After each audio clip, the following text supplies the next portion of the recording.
What is up, everybody? What is up? Welcome to Non-Fungible Guys. I am one of your hosts, Devon C. Codrington. I'm also joined by Ryan, and I'm joined by Ramz. I've already butchered this intro, and it's because Ryan and I were kind of doing rock, paper, scissors for mentally for who's gonna do the intro, and it was a game of chicken, and I 100% caved, which you're not surprised at all. If you're new here, if this is your first time, this is a Web3 podcast, which is one web level higher than Web2. It's about cryptocurrency, NFTs, the blockchain, cryptography, entertainment, and everything in between, and how all of those things interact and create synergies. Okay. We already introduced our guest for this week, so let's just get right into it. What's going on, everybody? How's everyone doing? I'm good. Thanks, Ryan. What a great intro. I'm here still trying to decide, am I rock? Am I paper? When do I go? Nice. I'm doing great. Nice. Yeah, I'm doing great. That's awesome. Holy crap. Sorry about that, everybody. Ryan, you called my bluff really hard. Yeah. I was looking at the show notes and you just hit record and I was like, all right, I'm not looking. I'm not paying attention. Oh, man. I guess he's doing the intro. But awesome. No, we have this week, we've got the community manager for Astar. What would you say? Blockchain? Well, we'll get into that, but we have Ramz, who is the community manager. And Devon, what do you say? Do you say Astar or Astar? In mentally on the inside, I was always saying A-star, and I was like, I actually asked you once. I was like, how do we say this? And you're like, I don't know, A-star. So what? It's the Canadian in this. I swear to God, everything has that A. It's like the Canadian, like. But all the YouTube videos I was watching today was a star, a star, and I was like, oh, it's not an A-star. You're a star. I'll clear out the room. It's in Canada they say A-star. In the rest of the world they say Astar. So there we go. All right, perfect. So we are right. Yeah, you're absolutely right. Right off the bat. Let's go. So Ramz, who are you? Easy softball question. Oh, this is great.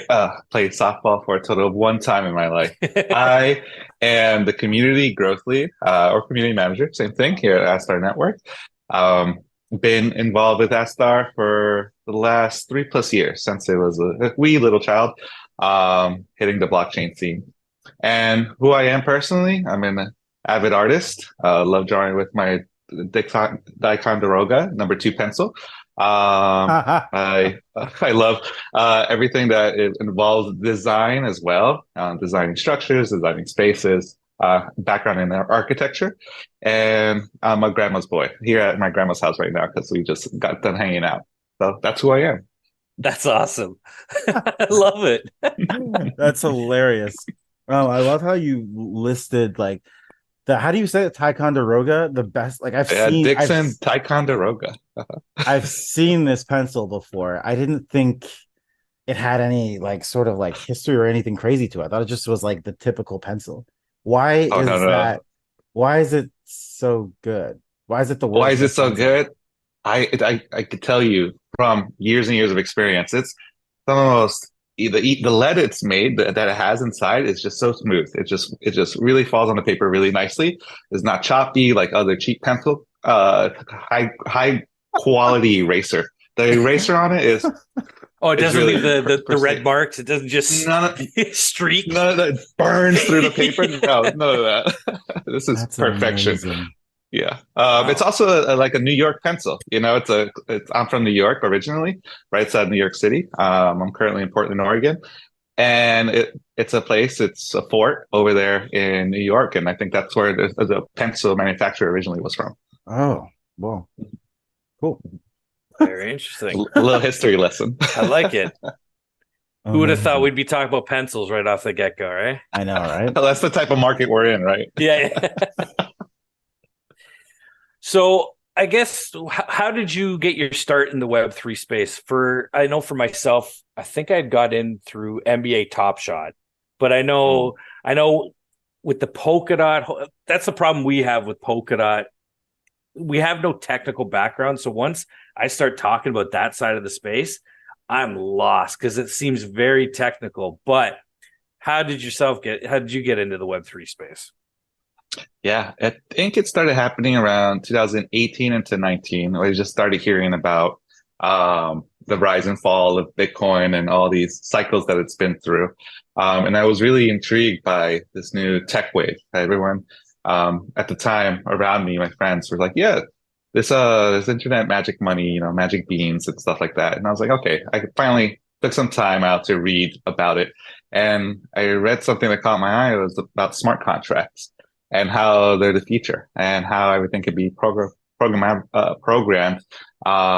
to act a specific way and no one could touch it. And so cryptography was involved.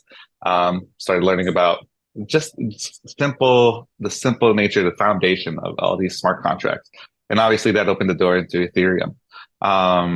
As we all know, that Vitalik was involved, but so was these other two players at the time, Gavin Wood and Charles from Cardano. And so those three figures are kind of like, it feels like a religion now that I speak out loud about it, right? These three divine figures. Nice. I'm like, okay, I look at these figures and I'm like, let's see what they're all up to. And my buddy from college was like, oh, Charles, wow, like math. And I'm like, okay, yeah, I don't know really much about him. Math. Math.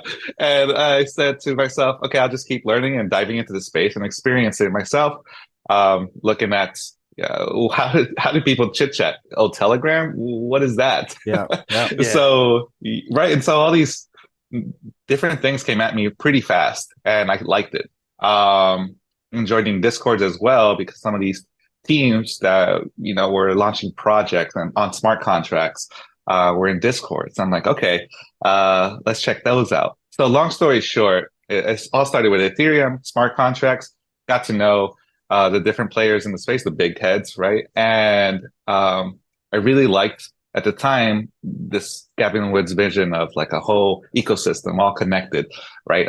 These chains intermingling with each other, and it didn't really matter in the end like which chain you're on. They're eventually going to be all connected.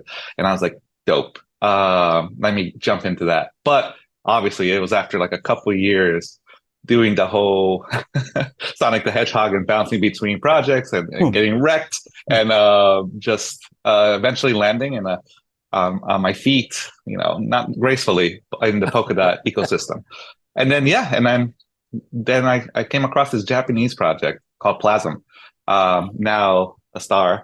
And the founder at the time, is still the founder, Sota, was talking about scaling and thousands and thousands of transactions, layers twos. This was back in 2020, 2019, a layer two, and ZK technology.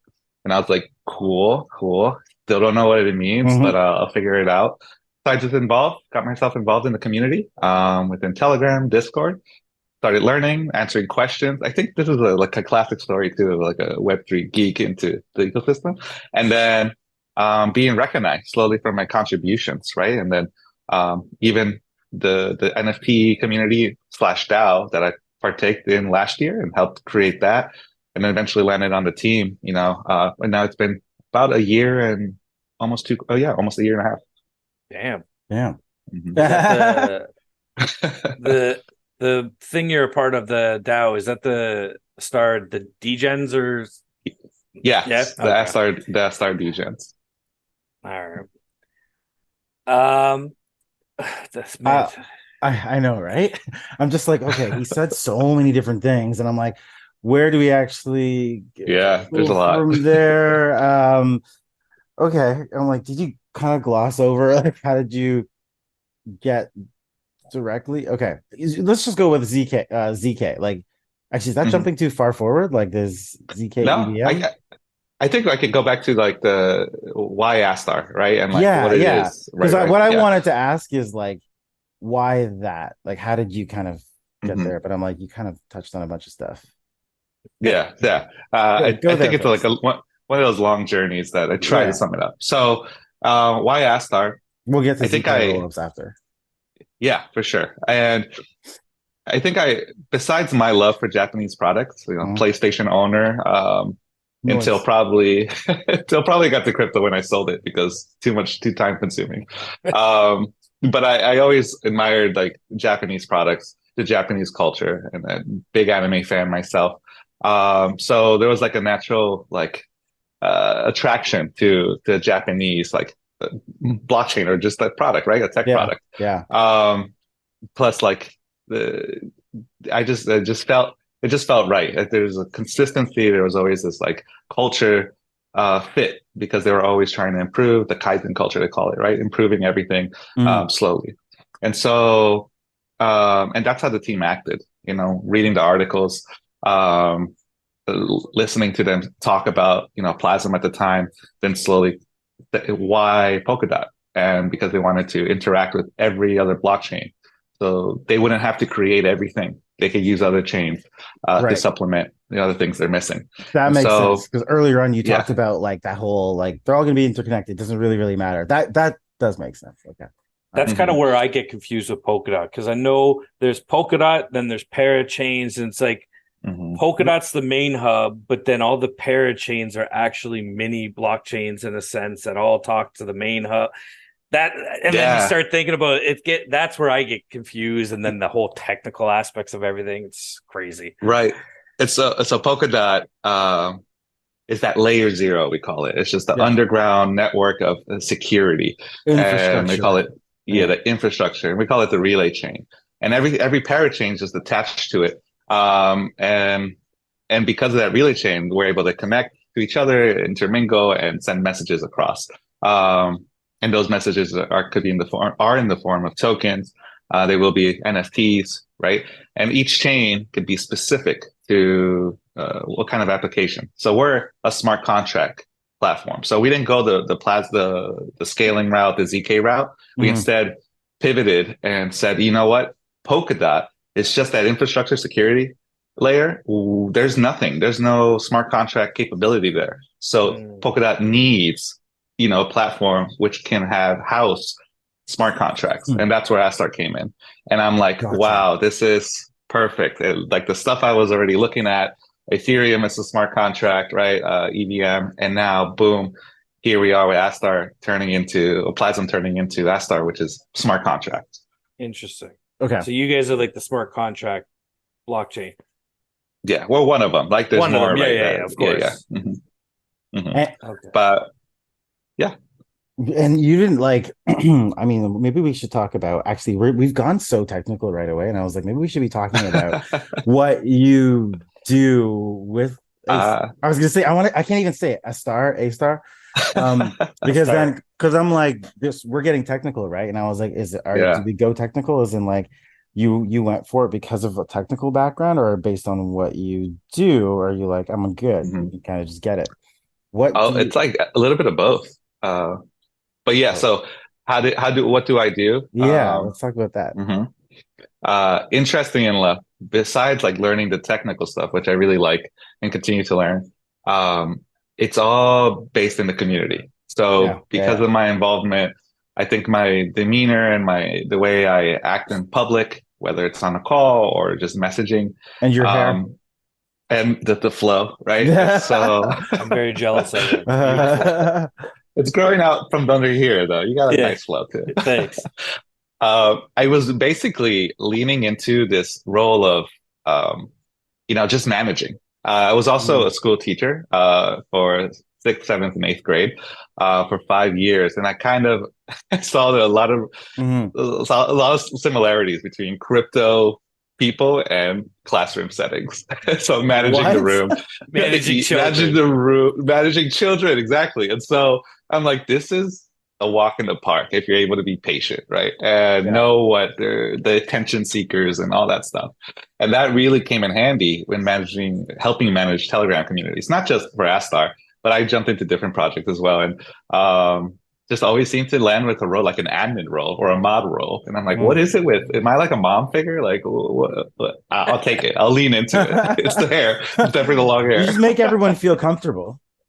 I think so. Right? And I'm like, wow, I didn't know I had this power through like simple chat rooms, typing on the keyboard. And so I stood out because the Astar Degens was the first NFT project, 10K project on Astar when Astar launched last year. And I love NFTs also because of the smart contract compatibility, right? You could program a lot of things just from clicking mint. And what happens after that, depends on how it's coded. And I love that. And this is like it's like opening a treasure box. You're not really sure we're going to get it, especially if you cover it up. So I was wanting to be part of this first big DAO called Astar Degens 10K collection. I just started contributing in the Discord and grinding, but there wasn't no really grind. It was like mishmash of people not knowing what to do or how to create, not knowing anything. The buzzword was DAO, right? Where was everybody from when you were in the Discord or maybe the Telegram? Like where was it everyone like from everywhere, or was it mostly people in like Japan or something? Everywhere, and that made it even more like hosh bosh of a thing. Like you had Japanese speakers trying to. I saw the Japanese language channel being created, and the Korean channel, and then the Spanish channel, and then I jumped in just to see what it was like. There was activity. They're translating recent announcements That's amazing. From the founder. Yeah, and I was like, this is kind of crazy. This is wild. But they needed organization, and I think that's where I kind of stood out because I tried organizing. And so the founder was just a random dude named ED, and he convinced Astar to basically lend and borrow a dev to create this smart contract to make sure it's safe. At the time, rugs were everywhere, still are. And so if you have a dev from Astar, they're like, it was trust already being formed. And so, the collection sold out, that bootstrapped the treasury, and I could go into that NFT, culture and that whole DAO in itself. It's a whole separate story. But that's where the dev himself, Mario is his name. He told Astar, like, yo, check out this community manager. He really knows what he's doing. He knows what he's talking about as well. Let's get him on. And did a little trial. And then, he's still here. Hopefully for longer. That's pretty cool. There's a lot of different. Okay, so we won't go too much on a tangent for this. We'll keep it short. But for the DAO, what was the like the governance, or what was the rule, or what were you guys like? Because DAOs like proclaim like big things. We're gonna pull a bunch of NFTs together worth something, and then disseminate that out, or we're gonna vote on something, or we're gonna own an asset, or like we're gonna programmatically like operate a website or something. What was that DAO doing? Yeah. So I think the founder at the time stated, hey, we're going to get all this money, put it in a treasury, put a multi-sig on it, and we're going to invest in projects on Astar. Like these startups that are launching, the DF teams, we're just going to invest in them. If they're pre-seed round, cool. We'll get some tokens, and then we're going to airdrop those tokens to these NFT holders. And so we invested $350,000 into over three or four projects. And so at the time things were like, this is crazy. Who has experience doing this? And so people were naturally wanting to have a say because they had experience. And so did those investments, they're all vested tokens, right? So I think we're halfway through our vesting period and receiving them, but let's just say they're not as valuable, and we lost a lot, right? Because bull and bear, right? So the main focus was investing inside Astar and then rewarding the holders from those investments. Gotcha. But the DAO lives on. DAO lives on. That's one buzzword you don't hear much anymore. Earlier, like 2021, it was like, oh, this is the buzzword, man. DAO, and there's certain things you don't hear about much anymore. That's why I actually asked a little bit about it, because I was like, shit, we haven't, like, that was one of the things I was like super excited about earlier on in the year. Like, and I remember thinking, man, this is like, it just, Web3, or maybe not this year, last year, Web3 crypto, it just gets better and better. There was like something else. And like, I think we still, they're going to come back. I think we don't fully understand how awesome they can be. Like, you know what I mean? That shit's crazy. Okay, cool. Let's go to, Ryan, we can talk about partnerships. We can talk about tech. We can talk more about you. Like, I want to know more about, I don't know, the teams and stuff. Ryan, where do you want to go? We go wherever you want, man. Okay. So we have our producer Paps. He had sent out because I Oh said yeah, he has some questions. prior to us going online, I was saying how he's been a big fan and pushing for us to kind of have you on to talk about Astar. He was saying, so he gave me a bunch of like kind of notes and questions, but he was saying Astar sits on two networks, Substrate and EVM. Can you explain what this is about? Yeah. So Astar recognized early that if we're just on Substrate, which is the native framework of Polkadot, this is how it works. That's how everything's built on top of it. And it's heavily based on this coding language called Rust. And just to give you some brief background, SpaceX uses Rust because it's high performant, secured. It's a language that developers have to grow into loving, and they usually from the stat forums, the developer forums, they all say they love it, but in the beginning, it's like the learning curve is hard. Yeah, it's hard as this fuck. is like Plutus. Plutus for Cardano. Yeah, we've heard that's pretty hard to code with too. Yeah. Mm-hmm. I don't know anything about it, but that's what I hear. Yeah. So this was known like it's a great programming language. Makes developers better because they really have to perfect the whole art. But then we also saw like, hey, the current situation in all of blockchain is Ethereum. It's EVM. We have to be compatible with this language as well, Solidity, right? For those smart contracts, for those builds.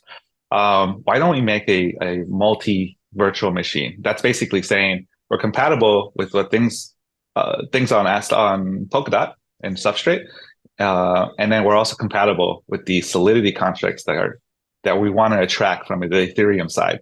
So they could copy paste what they're building over there on top of us and deploy it here. And then people in the Polkadot ecosystem and on Astar can just come use our DEXs that are made in Solidity, right? Or EVM. They could launch a smart contract NFTs, with a similar language over here on Astar. So they took the hard route and created this multi-purpose smart contract platform, and that's still the ethos today. And that's becoming multi-chain, becoming compatible with everything out there. So if a developer comes over to Astar, they could say, "What do I build with? I only know this language," and we're like, "Oh, we got you. You could build in that language." And that's kind of like the nature of what Astar wants to be. Damn. Okay. You have like these soundbite responses that are so good, and I'm trying to like understand it. I'm like, okay, cool. Give me a minute to get a sense of what that means. But more on EVM. Is this when we talk about like the ZK EVM that's happening, or does that not align with what we're talking about here?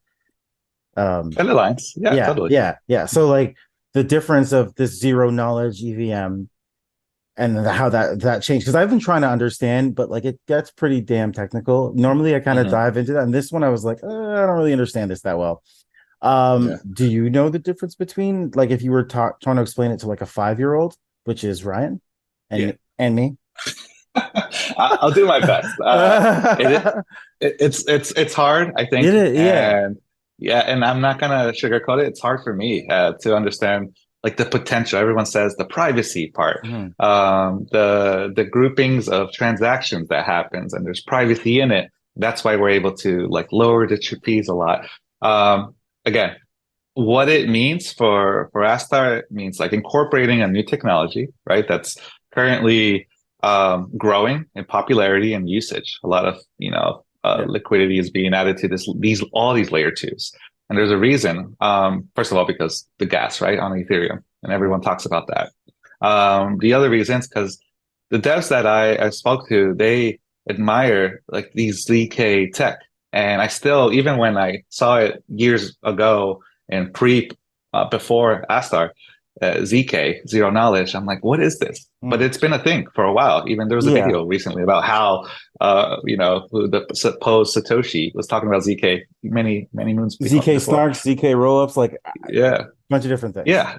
But all in all, I think I would generalize it, and probably bad, and probably going to get some hate mail, just advanced tech with lots of privacy, that creates, a cheaper, transactions, right, for Ethereum. And ZK's Yeah, I think that's a good summary. And then we decided to jump into the game as well and have our own Astar ZK EVM, our rollup, Yeah. based on the CDK, or the the package that Polygon is now putting out there for teams to create their own ZK. And were people pissed about this? Like, I feel like people are like, they're like, you should be a purist and like stick to, you know what I mean? Like, was there conversations around that? Yeah, and I think it's very easy for backholders to really shout from the top of the mountain, like, "Hey, what the fuck? We're supposed to be just Astar, just Polkadot, just Substrate." And if you were paying attention to anything that Astar has been building, it's always been about this multi-chain, multi-language. And if you're actually like taking a look at what blockchain is supposed to be, right? Just like the internet connecting everything, the new internet, right? Web3. With the one more layer than Web 2. One more. It works on so many levels. Whoa, levels! Yeah. Oh my god, it works. Yeah, I knew you'd like that one, Ramz. Ryan, why are you not laughing? No. You know it's good. Okay, forget it, man. Keep going, man. I'm sorry, I keep on cutting you off. Oh, no. And it's like so we there was a lot of angry people, but there's a lot of also people that understand this. Like the whole vision is to be interconnected, right? So we want to connect our current platform, our EVM on Substrate, to the ZK, and just bridge it, right? And start creating innovation there. Like, how can we create something that's trustless? People can bridge back and forth, use Polkadot, use our stuff that we built over the last 3-4 years here. Yeah. It's taken a lot of resources, and connect it with something new that we're experimenting with and seeing. And because we're big in Japan, and I go-to phrase, right? Big in Japan. I know you like that one. That was good. That's a deep cut, though. Like, people aren't even going to know that. Like, not yet. That's good. Yeah. That's good. Ramz, everybody. Stay tuned for part 2. I'll be back next week. That's cool. Nice. Sorry. A lot of the biz dev connections that we formed there, a lot of them want to have access to other products, not just Polkadot and Substrate. They want to know that they could also tap into the Ethereum community, the liquidity, the usage there, and the innovation there, because there's great communities everywhere. Inclusive, I have a team that we worked with that came from Cardano, an NFT project called, now it's escaping me. I'll come back to me, though. They had these animal figurines and the metaverse. But the clients, or these potential clients and teams we're talking to, some smaller teams, but some big teams want to know that. Go ahead. Are they from Europe? Japan. That's where the Cardano. Yeah. Okay. No. The Cardano team. Yeah, the Cardano is from the US. It's from the US. Okay. Yeah, because I'm like, Ryan, I'll bring him. Ryan probably knows them. You let it sit in your brain. I was gonna wait for him to finish before. You pieces. I think you know it. It's a good trivia question. Which team jumped from Cardano to Ethereum to Polkadot? It's a good one, to good trivia. But anyway, yeah. So our teams we talked to, like, they want to Astar as a brand, if it could house a lot of tech, or tech stack can support a lot of different builds, whether it's on Ethereum or Polkadot, then that helps us, attract more business. And that's what it's all about too, especially in this market. Keep staying alive. Well, nice. You guys have a program too to kind of entice or reward developers for coming over to the build to earn, I think, program as well. So I don't know, you want to talk a little bit about that as well? Yeah. So this feature that Astar created years back, it's called DApp staking. And since we talked about Polkadot as the layer 0, as the security, we never have to really worry about security at that level, like staking to secure the network. That's not a thing, not on Polkadot, right? People stake their Polkadot tokens. What do they do with their Astar tokens? So we created, the team created DApp staking. So if you have Devon, you have a DApp, and it's a DEX on Astar, you then make a proposal on the forum and say, hey, I want to be listed as a DApp on the portal, like our front page. There's tons of DApps, but the ones that are listed are only listed because the community voted you on there, and you convinced the community, this is my value to the whole network. This, I'm a DEX. Look at this. We have these great features. I want to be a DApp that's listed. And what people do with their Astar token now is like, cool. I really like your vision. I really like what you're bringing to the network, and I'm going to stake on you. Me as a staker, I earn the same reward percentage, like 10 to 11% APR, wherever I'm staking. It doesn't matter. But for you, if you attract more stakers, your pot of the reward, because our token's based on an inflation model, grows. So you could be earning, some teams are earning between, they can earn, I think the team that earns the most, I think is about like 20K a month USD value. And what do they do with that? Yeah, and what they do with that is, depending on what they stated on their proposal to the community, we're going to put it back into the ecosystem. Astar Degens, the NFT project, our whole treasury is based on DApp staking. And that's why we still have, I think it's 250K USD's worth of treasury, because we're a DApp. We were voted on to the community. We were listed.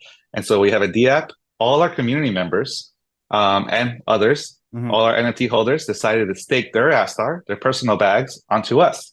And so now we earn income every single day, and we just put it back into the treasury. We had some reward things that we do. If you're an NFT holder, you'd be rewarded once a month with a percentage of the treasury, and we continuously live on. So for NFT projects, it's my favorite feature, because if they convince the community, like, this is the value, we're the first out here, we're reinvesting into the ecosystem, like, support us by listing us as a DApp, then boom, then you have like continuous income, sustainable income. And that's the beauty of Astar. And that's how we try to attract the best we could quality teams who make a proposal. If you shit on us though, and if you rug, or if you stop being active, then the community can delist you and kick you off the boat. So so it works both ways. That's awesome. It kind of reminds me of like stake pool rewards in Cardano, like A3C stake pool there, Devon. Well, we've had him on, but it's a little different because the community votes to have you on the forum, right, or on the site. So okay, yeah, so it's a lot. Go ahead. Oh, never mind. I was about to switch topics, but I'm trying to wait and listen. Be an interviewer or a host or something. Like, I should let you talk, I guess. I'll be hosting. I'll ask the questions here. That's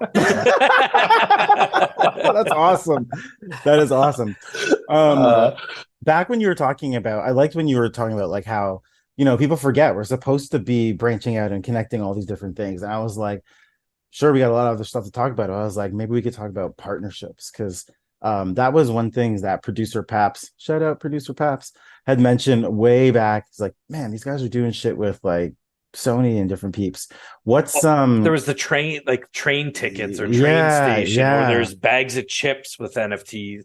He was talking about a whole bunch of shit. So yeah, I definitely want to hear about all those partnerships. They're fun.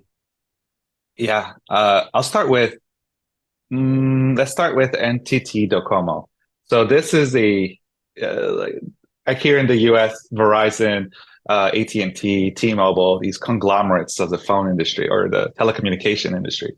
In Japan, there's one giant one called NTT Docomo, and they work with the government. They have close attachments there. They have like contracts and whatnot. NTT Docomo decided around late last year, earlier this year, they're going into Web3 because the whole country is opening the gates, the pearly gates to Web3.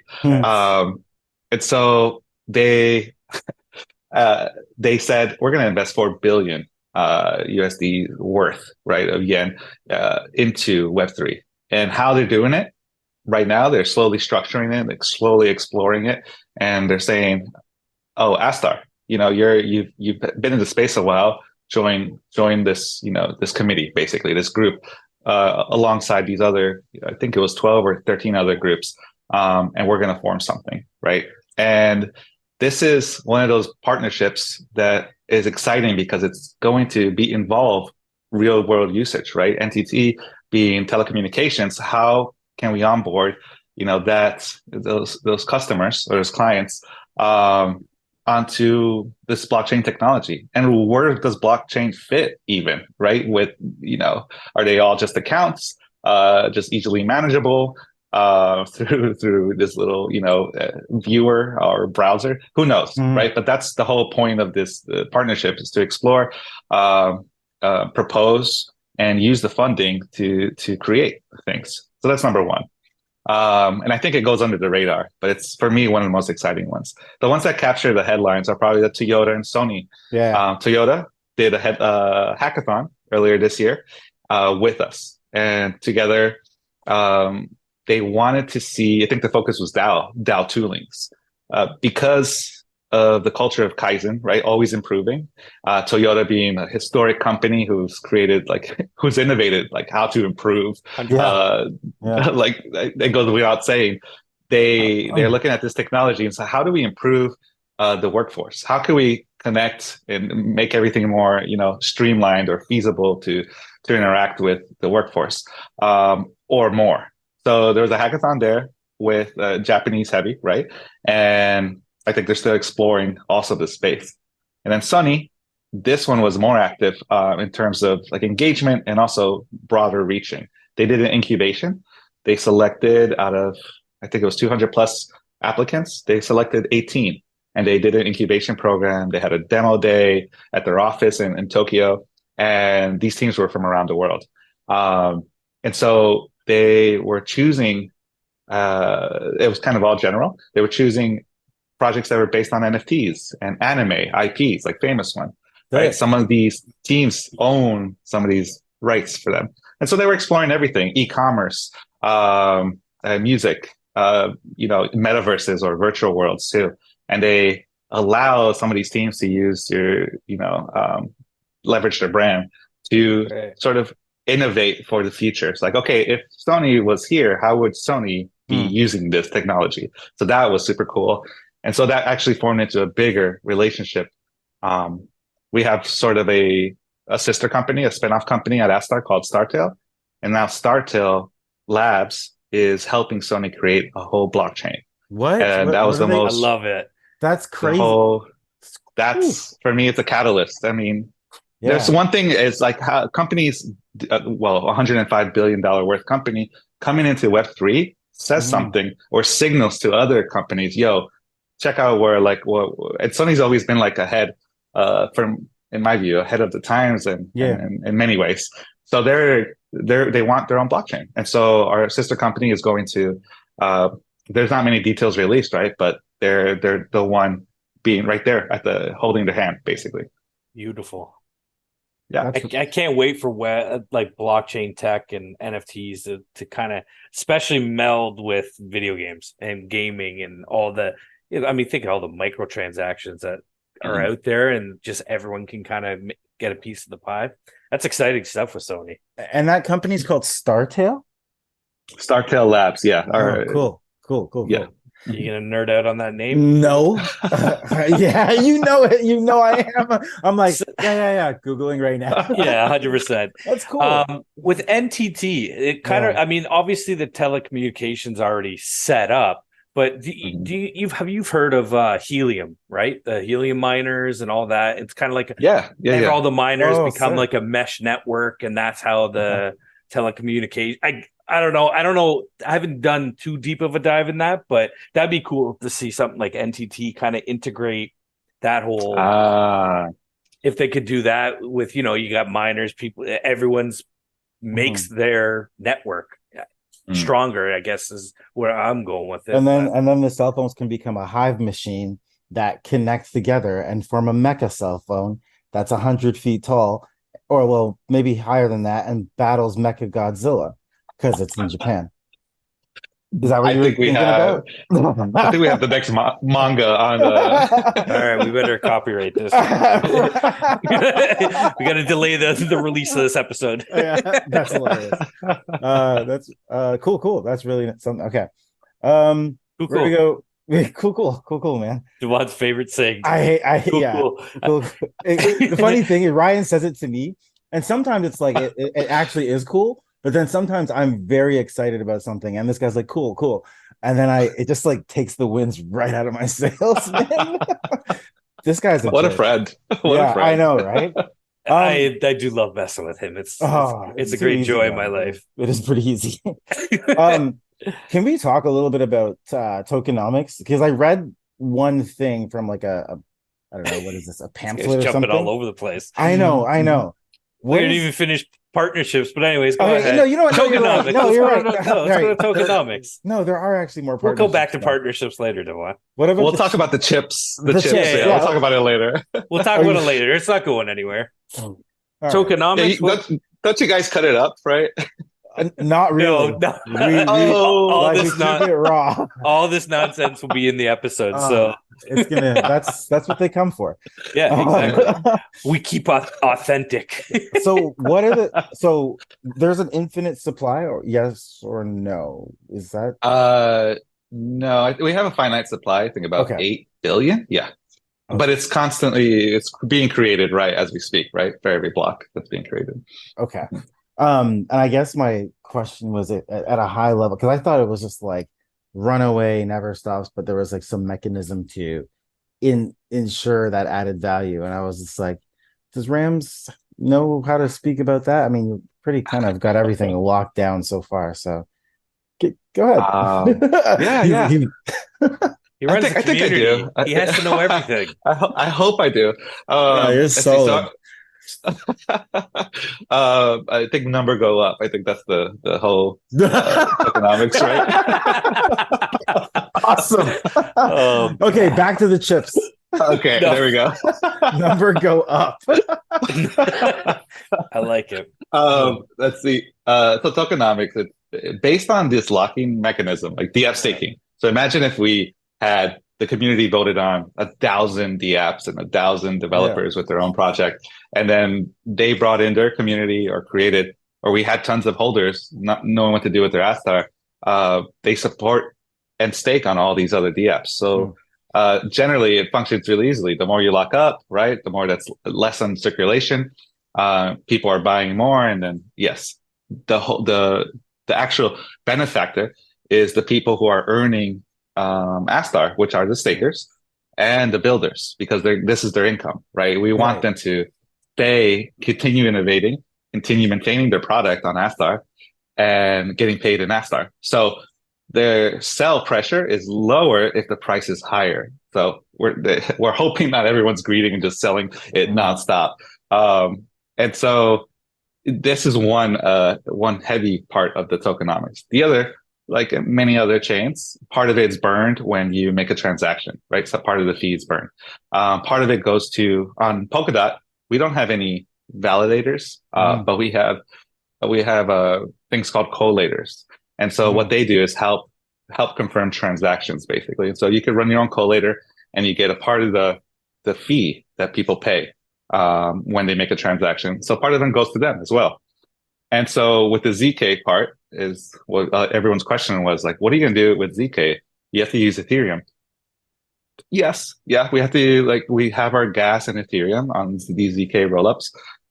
We're going to take that Ethereum, that profit we make by running the ZK chain.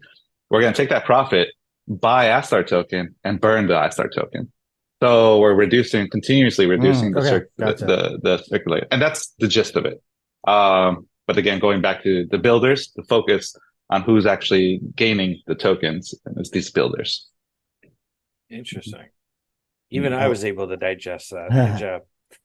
Incentive to create, maybe. Yes. Number go up. Can That's cool. Paps had a interesting question. I guess he just threw it on there. But can any team apply for a DApp staking? His little part after was like a podcast creator.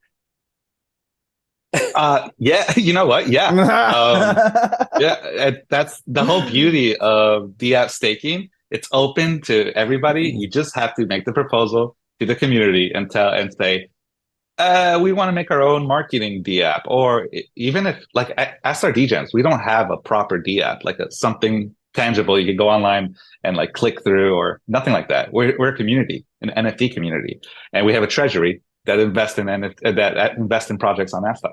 So if I can easily imagine, let's call it NFG's DAO, focused on content creation, going on Astar, like check out all these episodes we made on Astar. This is the value we bring because of such and such hits, blah, blah, blah. And we want a D-app, right? And, and actually we have a program called Unstoppable Community Grants. And what that is the community says, cool, yeah, we'll give you a D-app, NFGs. We're also going to give you 2 million Astar. We're going to stake 2 million Astar from our community treasury onto you. So you can start generating Astar from day one. But that comes with a caveat. You have 3 months. You laid out 3 months of milestones for your D-app. And so it's like limited. And you could always extend it, of course, until it's basically you're building a reputation. So we're giving you a tester, right? So it's open to anybody, really. Hey, Devon, can you write down NFDs? Sounds good. What about what if the milestone was that in 3 months we would release? Now, hear me out. 13 episodes, because normally 13 episodes release like 4 per month. But we'll add in another one, and if we hit that milestone, value achieved, we stay alive and keep going. I call it the baker's dozen, right? 13. Yeah, exactly. Let's call it. Yeah, perfect. You know what? We're gonna cut that out because the community. Yeah, we got to surprise them. Never let them know your next move. All right. No. Sorry, never mind. Okay. All right. Well, we'll take this conversation offline, boys. All right. All right. Okay. Where are we now, Ryan? We back to the chips? We could do actually. So we had Moonbearer on our show last. I think it was about December for nice. Apex Chimps. We were super excited about the Remark protocol and all that stuff. But Paps would like to know: are they coming to Astar by any chance? So Moonbearer. I won't give his real name out. Love the dude. Let's keep him Moon. Let's keep him Moony. I can't say anything, but if you follow his tweets and anything related to Astar, I think you get a good understanding of what's happening. We at Astar did invest time and resources into creating, these composable NFTs, these nestable NFTs with the Remark standard, and we took the time to actually create it in a different language, right? So it's trying to keep innovation going, like not just copy paste, but also like improve it or at least transform it so it better works for us and our builders. So because Remark exists already, it even exists on Ethereum, right? Yeah. With the ERC standards, and now we created an Ink version, and Ink is a language based on Rust that you could build on Astar. So I think that's enough said. Yeah, we have like the Remark here on Astar, and there's definitely teams out there that are intrigued. See, this is what I love about.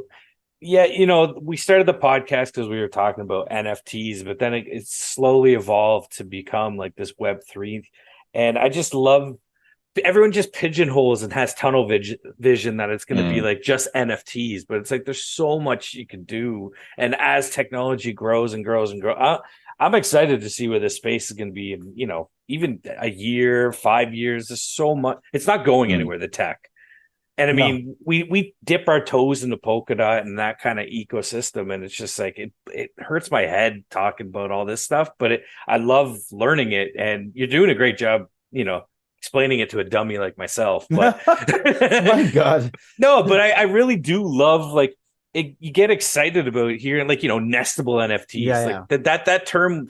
No one talks about it, but like we slowly start going over to Polkadot and Remark and that side of like Web3, if you want to say that. But I don't know. I'm just super excited for everything that's like. There's so much potential. No, this People is actually don't realize pretty good because like we talk about Remark all the time because of equipping an NFT with another NFT like just can apply to so many different things. But then like for Astar, like the partnerships that are made that we will come back to. And it being in Japan and iterative, like improving technology will mean that maybe people are like, NFTs are worthless. Like that's there. You guys saw that headline recently. Like your NFT, 99% of NFTs are worthless. Blah blah blah. And it's just like, so now the naysayers are like the I don't know civilians who come not civilians, but those are not in it. Will be like, see, waste of time. and they're not aware of the technology behind it, and like how wild and crazy this is, and how much it can innovate and change how we do literally everything. And And I we need feel like they'll be doing that in Japan.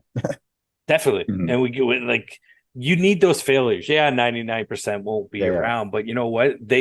They created something, and maybe it sparked something in someone else by being a holder of that NFT, and they took off with it, right? Like Yeah. you just never know, and then technology gets created or whatever, code gets written. I don't know the proper terms of it, but you know what I mean. You want to go back to the partnerships, Devon, or did you want to take us? I don't know, To Mars. talk about lunch or Yeah, something. yeah. No, let's go back to partnerships. Speaking of lunch, nice, nice. This guy lobbed it up. Speaking of lunch, what about those chips? That chip company. I was waiting for that. I was waiting for it. I'm like, oh, this is a good segue. Here we go. Here we go. I See, got we're so professionals. excited. We're Got so professionals. excited I couldn't even say it. I was like, ugh. Yeah, I heard like cool underneath your breath. Like, Yeah, yeah. uh, the partnerships and chips. So in Japan, because everyone's let's say are becoming more open by everyone, it's still selectively small, but slowly but surely, right? These companies, some historic, Calbee is, I would say, the equivalent of Nabisco. I don't know if you're familiar with Yeah, yeah. Nabisco, Yep. right? In Japan. And so Calbee produces all these potato chips and other snacks. So I think they might hold like 35 to 40% of the market share when it comes to snacks. And they said, okay, let's go into NFTs. But this happened like 2 years ago. They worked with a project using the app staking and decided to release an NFT. And people who hold this NFT, can get some kind of benefit. That's just to start. They dipped their toes last year. This year, Yeah. they said, let's one up it. On 3 types of flavors of chip, we're going to stick a QR code on it. And you have to fold the bag in a certain way to like reveal the QR code. No, When you nice. Oh, when you take a picture of the QR or link into the QR code, you're going to be taken to a place where you can mint this NFT. And if you mint 5 of them, you evolve your NFT. So you start off as a potato, and then you mint the second one, and it grows, it spuds, and then it turns into a potato character. And this was done with this marketing agency / partner of ours that is a D app on our staking and gets paid through D app staking, right? And through the revenue. They're called Sushi Top Marketing. They are reaching out to all these companies and saying, hey, let's explore how we could do sound NFTs. So hold up your phone, you go to this site, and if your phone hears the sound, you automatically get an NFT. No Then way. you can transfer. Yeah, you can transfer it to your wallet after, right? And so the whole thing is like streamlining the process, making it really simple to make it move fast, just like a QR code is, right? And then bringing it into the blockchain. So owning it and then taking it into the blockchain to be like a true owner. So Calbee said, yeah, let's do that. I think they ended up minting between 10 and 15,000 in this short, campaign period. And as a trial, I think you all know, like the next moves for a company who have direct access to their clients, their customers, is enormous. They're cutting out the middleman, yeah. and now they have like a database of clients. They could see if they bought 1, 2, or 3, or 5 bags of chips. Holy they could begin crap. like rewarding. Right, it's all on chain. It's all open, and that's the beauty of blockchain. That for companies, they could really now form strategies and campaigns directed at their loyal customers. And also innovate and try to attract new customers. What if that NFT that evolved is now a discount or a free bag of chips? And I think there was like 3 golden potato characters you could mint. So the gamification of it also is involved. So that's that's the Calbee partnership. There's so many damn avenues you could go through. That's cool. That. Like imagine all the data points you're getting, and then go back to Origin Trail, Devon. Dude, I'm so glad you said that. Take all those data points and put them on the blockchain there. Like, yeah, I literally thought the exact same thing. Because I mean, it's simple. Like, yeah, you have that direct connection, cut the middleman. But like, I was like, man, they store all those data points, plot them in a knowledge graph. Nice. But imagine someone like Doritos in the States, or Doritos would do something like that. Like, I mean, I guess to be honest, I'm assuming North American companies are kind of watching and letting Japan companies do their thing and then kind of steal the idea later on. Or, but there's so many things you could do. Like even, I don't know. I get excited about this stuff. Sorry.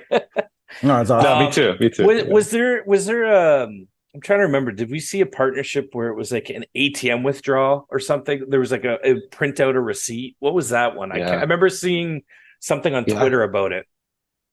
Yeah. The 7-Eleven holding. So there's a 7-Eleven here in the US and there's 7-Eleven holding. I think they're one and the same or some kind of branching, right?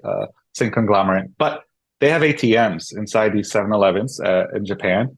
And if you went up to one, you were presented with a screen like, do you want to donate to such and such cause? And if you said yes, whatever amount it was, in the end, you got a receipt and it had a QR code and explained like, scan this QR code for your digital good or your proof of like donation, whatever it may be called. And so you scanned it and you had the opportunity to mint one of 4 NFTs from this artist. This popular artist who created 4 different ones for this donation campaign. And so that was a simple way of incorporating, proof of ownership of a digital, art piece or NFT, right? And on a receipt. And also it was a quick and easy way to present blockchain to a new user that probably never even thought of it. Right. And so now the whole, if you're capturing someone's interest or talking to them about Web3 or blockchain or NFTs for the first time, you're doing it in a way, for me, this is my opinion, you did it in a way that was so like benevolent, right? A donation, a piece of art, you agree to it. And now if you want to, you could explore now the rest of the space. And I was like, wow, so simple, right? So such simple. A way to, What do you think a CVS receipt would look like with QR code? First, in your opinion, what do you think stopping, I guess, North American companies or like that? Are they all waiting for the one company to just make that push, or like what is it over here that they don't? There's just not that big Web3 push from these companies. I think perhaps it's a culture kind of fit. I mean, the crypto isn't new to Japan. I think they had a huge exchanges with Bitcoin. This was years ago. If you look at Japan and how they went about it, and then the demise of these exchanges, these like huge ones, like Mount Gox. Yeah, and so like, and they came back into it because they realized it's still a technology. This is what my thinking, and like, let's explore it. Let's be. Japan was already huge in tech, like back in the early 2000s and 90s, right? And so they're like, we're going to be, our founders are big on this narrative. Like, we're going to be number one again with tech, but we have to like use the current, cutting edge technology, which is blockchain and cryptography, and create products. So I think they're opening and seeing that because again, that Kaizen culture, right? Like always improving, always like doing more. Here in the US, being here and born and raised, I think there is sort of this commercialization that happens. So if you need to do something, it's usually because of money, right? This capitalistic take. And for, pros and cons to it, for sure. A lot of the innovation has come from that. But for the experimental side, like some companies are doing it, like sound NFTs that this marketing group is doing. Can it be monetized? Yeah, sure, for later on. But I think there's still something to be said about how research and development isn't really funded or isn't really thought about here that much. And I went to like a heavily research college, a state college in New York, in Buffalo. And so I was already kind of used to like people just geeking out about new things and researching it. But I don't see that as a whole culture here in the North. Well, I'm just speaking about the places I've been in the US. Yeah, of course. Yeah. Mm-hmm. So that might add to it. For sure. I agree there. Vaughn? I agree. Oh, awesome. Thanks, guys. Thank you. Have you ever been to Japan yourself? Yeah. We went as a company last year. We have this thing. It's kind of sick. It's called workcation. So you're taking a vacation, but you're working. That's amazing. Rough life. Yeah. Rough life. I know. Rough life. That's amazing. That's super cool. So it's pretty cool. So I got a random question. What awards have a star has a wow, why can't I talk? What award Star. I know it's because there's the two A's. What awards has A star won? Have you guys Uh, yeah, yeah, yeah, who's yeah. giving out awards for I was just thinking about that. I was like, We should do what, our own awards, yeah, like the Dundies. Ooh, yeah. We'll give you an award after this, perhaps. Okay, thanks. what awards are there for crypto companies and like how are you getting it? Mhm. Um, the first one is I got to give kudos to the founder, Sota Watanabe, Hmm. because he's won the Forbes 30 under 31, Oh, and sick. Yeah. for Japan, right? And so I think it's a little different here in the U.S. If you win that, you usually end up in jail. So I've seen some of these covers, Yeah, yeah, um, yeah, yeah. 30 under 30. But in Japan, it's like prestigious. Rewards are given out to truly remarkable individuals, and he's an entrepreneur heart at heart to a T. So he's Hmm. always looking for like expanding business and really creating, uh, really expanding. So he won that, and then Astar is a blockchain. For the last 2 years, we won this blockchain Japan Blockchain Award, the GBA, Nice. for and just because most recognized, I think it category like most innovative, something around those lines. So those are the two awards that I think I could identify. That's actually pretty good. I didn't know they had like blockchain awards like that. We should probably fly to Japan and do a workation and cover this and live record on it from the streets. Hey, Um this time last year we were doing a workation. We were in we were. Vegas Yeah, actually that was for cool. the Cardano Yeah. CNFT con. No, that was actually pretty good. Yeah. Um okay. Okay, so one thing I was thinking about is we kind of talked about a bunch of different things, especially since I jumped around all the different, topics and whatnot. But I'm sure someone's listening is like entertained and kind of definitely like, whoa, this is deep. There's partnerships. There's a lot of future here. But what do they do? Like someone that's like, what do they? How does the how does the listener get involved with a star? Like, what do you think would be the first step for like the random Yeah. listener that's just not on that chain? They're just like I don't know, Ethereum person or whatever. Yeah. I say, and I put myself outside of like the crypto. If I was somebody who was just intrigued by Web3 and maybe admired Japanese products and heard this podcast and heard this guy spiel nonstop nonsense about technology that didn't understand, I would say, like, for me, I would say, go to their Twitter. Hmm. Because we try to share information in a way that's never too technical, right? Like the Calbi NFTs, we like try to explain that. We might form a small article around that, trying to explain how businesses are getting into Web3, like real world uses. And that's a good, easy way. If you capture one of those articles or read back on some of ours, um, you could start seeing like why this technology can grow and has huge potential, and not just the typical Schiller kind of stuff, right? That we're used to.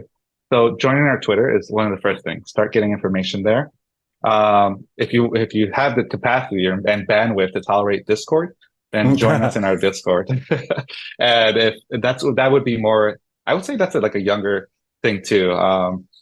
The demographic that joins us there. But it's managed well. It's managed by our ambassadors, myself, and some of the core team members, and we like keep it chill, right? That's not this place where you're just constantly saying GM, like what's up, Yeah, like yeah, yeah, yeah. when drop, when price. Like we even said no, we have a rule, no token price chatter. Like Hmm. there's no price discussion at all. So we keep it about the tech in there. There's builders like asking questions. And some people just like, what's the recent news? Or help explaining what's happening in Japan. We have Japanese products teams that are like pitching their products, and our community, who's going to vote them on the app or not, are giving feedback. And you can read that feedback like, cool, a ticket, NFT ticket for concerts, or one guy made a camera, like a shadow box camera. Nice. And it takes a picture and it converts into an NFT automatically. And so he was trying to pitch this idea to the community, to be a D app and fund more of it. I don't think it passed, and he's going to further develop it. So things like that are cool if you want to geek out. But if you just want to get the news on like Japan, we have a newsletter as well you could sign up for, and it's Web3 in Japan in English, and you can read about what's happening there, just to keep yourself informed. And that's like the simplest ways I could Yeah. invite somebody in. That's this Rams has got like he's like reading from a cue card. He's not, but it's like so well structured and put together. Such a statesman. Okay. Grandma comes out from behind the camera and puts the cards down. Yeah. But it's in Spanish. I'm just translating. That's how quick I am. In real time. That's awesome.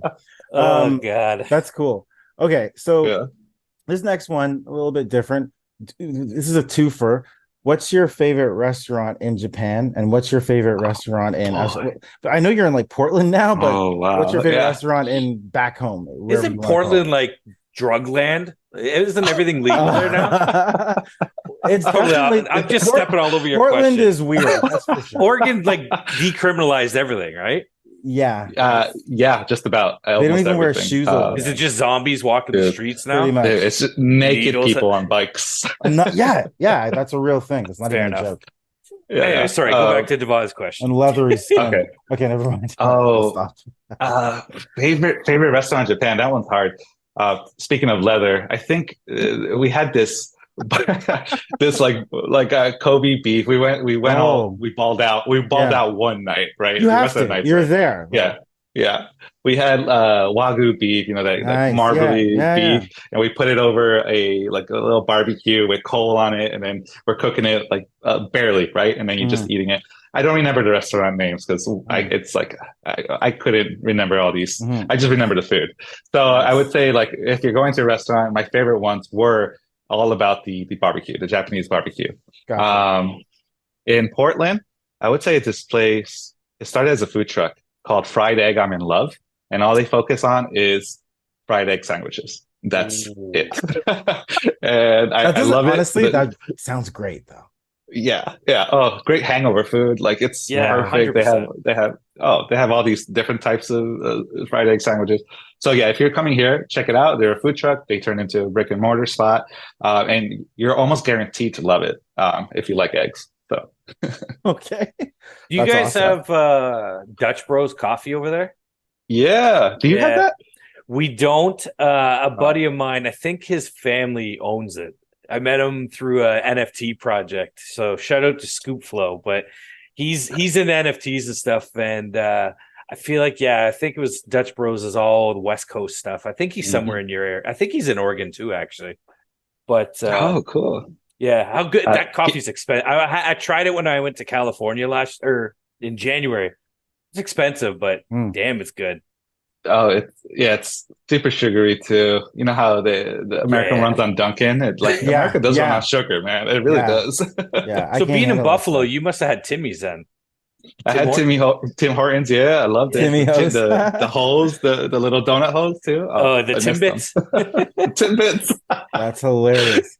Yeah, it's funny because everyone always thinks they have a donut and they think the Timbits are the hole punched out for the donuts. Apparently, it has nothing to do. They just make small round donuts. You would think they reuse the donut holes. No. That's cool. No, I didn't even know. No, I don't think that's how donuts are even made. I just assumed that's what they did too. The hell do I know? Right? I'm barely a podcast host. I don't know nothing. That's awesome. You're just the right amount of podcast host. Thanks, buddy. I'm half. You're the other half. Yin and yang. Yeah, there you go. Chocolate awesome, never mind. Oreo. No, we're not gonna say that. Milk chocolate. No, we're fine. That's our tag team name in wrestling. Milk chocolate. Milk chocolate. Okay. Anyways, that was actually hilarious. Off the rails. Yeah. And I'm off the. I'm stealing it. Off the side of the ring, jumping and stuff. Yeah, anyways, forget it. Okay. So Rams. Is there anything else? That was a great way to those are great restaurants, and you kind of gave a great call to action for our listeners. Is there anything else you'd like everyone to know about Astar? Astar. You got it. Frick. Let's see. I think it's a good, solid. Astar is just if you're looking for what the third largest economy, Japan, right? Damn. And they're going into blockchain, and you want to get a view of how they're exploring it. Astar is a good place to just check out. there's never any pressure to buy this or that. You could participate in the Japanese anime like NFT collections that are being minted right now, or you could not. Or you could just like see which new artist is coming on board. But it is a good place to see what the future might look like, right? When it comes to blockchain tech or just tech in general.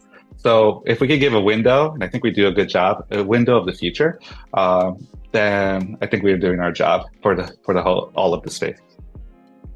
Nice. That's all right. awesome. Yeah. And with that's my grandma's cue card. She just put that out there. That was so good. I knew that like he was gonna sum it up so nicely. I was just like, I don't want to say anything after this. Here you are. You guys did great. I know. Ram, say something else. And then we'll just end it with that. Right. We're not gonna. We'll say NFG's out now, and then you're gonna take us out. All right, Ryan. Cool. Oh my God. That's it, everybody. All right, start the music. Let's end this. All right, NFGs. We out. Good. Cool. Cool.